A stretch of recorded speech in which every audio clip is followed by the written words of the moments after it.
And that is what we're going to be fixing today.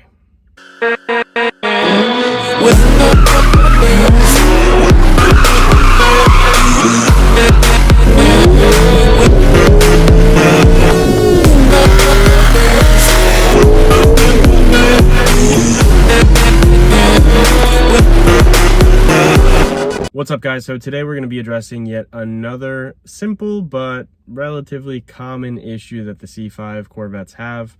If you turn your car on and it does a little something like this,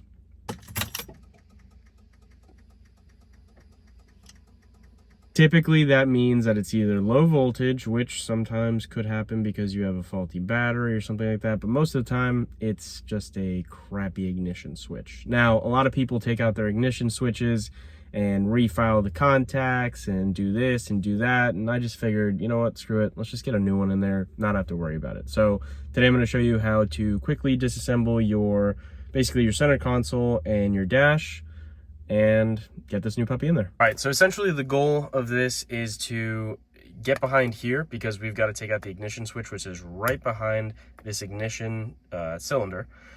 So basically we're going to take out this little piece, we're going to take out the entire dash, we're going to take out the traction control, and we're going to take out the armrest. So let's get started.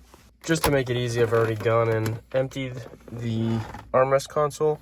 You're going to have one 10mm here, 10mm here, and then we're going to have two more 10mm right under there. All right, so once you get your center console out and completely loosen these two 10mm, you're gonna have a couple of Torx bits right behind this. Now, this is a custom setup that I built, so I only have one in here and then one back here, but essentially it's the same thing. Pop this little guy off, you're gonna have a bolt right here and one or two bolts right here, and then basically move your shifter back and you'll have enough angle to lift this entire assembly out. So the hardest part for me to take my center console out is just undoing these connections and making sure that it's, done correctly. But once it's out, then you're pretty much left with this. All we have to do now is pretty much take this little piece off, which is just clips in. It's very simple. Right there. This one's broken anyway, so I ordered a new one.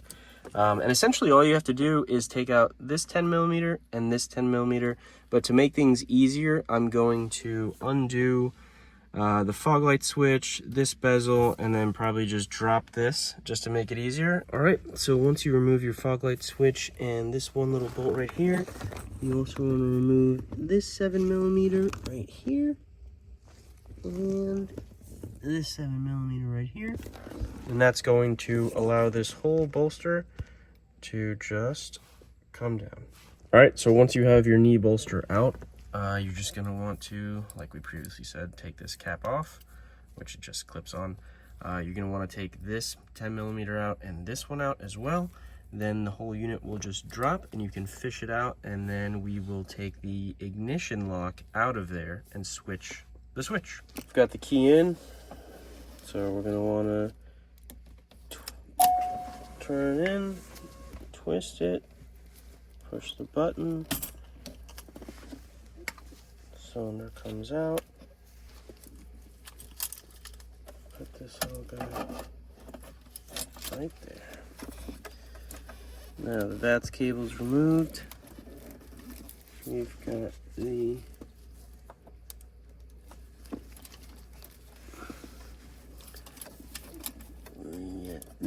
two cables out.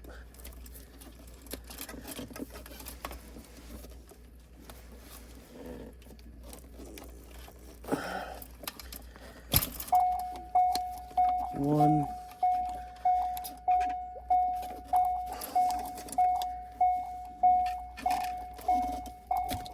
two, and turn this around right here, click that, and boom. Now, really easily, you get your new switch, and just same thing, just reverse order. So we're gonna go in, click this little guy in, turn it around,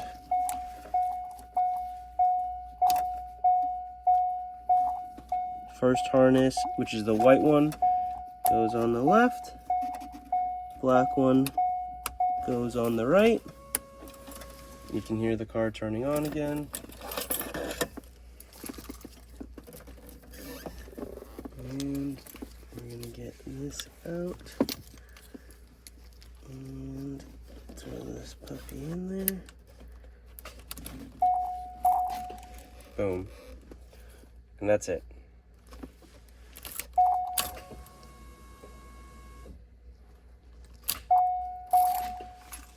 There you go.